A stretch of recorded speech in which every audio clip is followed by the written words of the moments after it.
পাকিস্তানের সঙ্গে সাম্প্রতিক সীমান্ত সংঘাতে সামরিক, অর্থনৈতিক ও প্রাণগত ক্ষতির ঘা এখনো শুকায়নি ভারতের।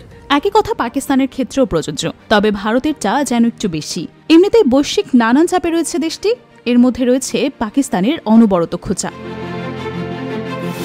পাকিস্তানের প্রধানমন্ত্রী শাহবাজ শরীফ মন্তব্য করেছেন এভাবে যে, পাকিস্তান ও ভারতের মধ্যে সাম্প্রতিক সংঘাতে ভারত যে পরাজয় বরণ করেছে তা দেশটি কখনোই ভুলতে পারবে না। তিনি বলেছেন যে, এই যুদ্ধ প্রমাণ করেছে প্রচলিত যুদ্ধ সক্ষমতায় পাকিস্তান পিছিয়ে নেই। একদিন কাশ্মীর পাকিস্তানেরই অংশ হবে বলেও মন্তব্য করেছেন শেহবাজ।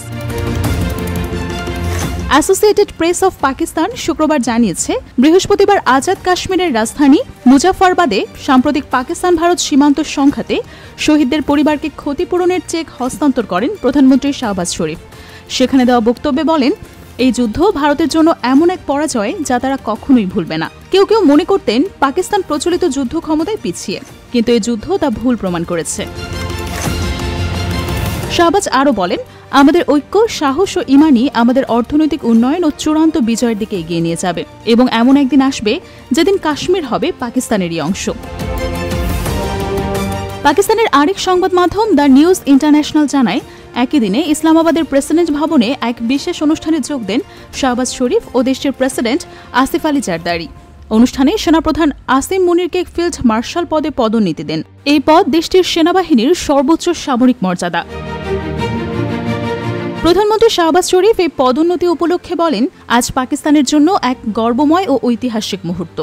আপনারা আমাদের সাহসী সশস্ত্র বাহিনীকে নেতৃত্ব দিয়েছেন এমন এক বিজয়ের দিকে, যেখানে এক অহংকারী ও আত্মতুষ্ট শত্রু তাদেরই গড়ে তোলা জালে আটকা পড়েছে। শাহবাজের ভাষায়, পাকিস্তানের সেনাবাহিনী শুধু সীমান্ত রক্ষাই করেনি, বরং শত্রুর ভেতরেই হামলা চালিয়েছে এবং খুব অল্প সময়ের মধ্যেই আগ্রাসনকারীকে পরাজিত করে শিক্ষা দিয়েছে।